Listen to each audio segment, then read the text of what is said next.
Hola amigos y bienvenidos a otro nuevo video. Bueno, en videos pasados yo les mostré mi Bora GLI, o también conocido como Jetta generación 5. El día de hoy quería compartir con ustedes unos videos desde las primeras veces que iba a los Arrancones. Los primeros videos que les mostraré son de aproximadamente hace unos 2 años.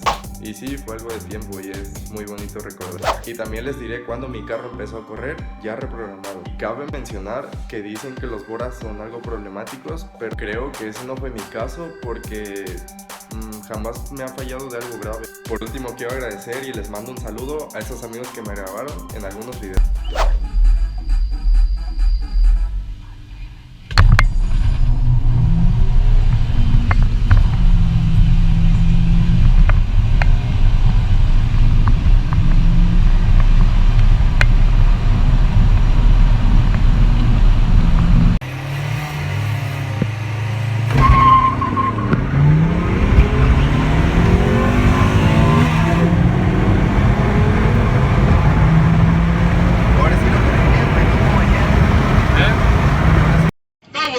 Categoría semi JDM con el vehículo CIVIC color negro en el carril izquierdo es Aldo Michael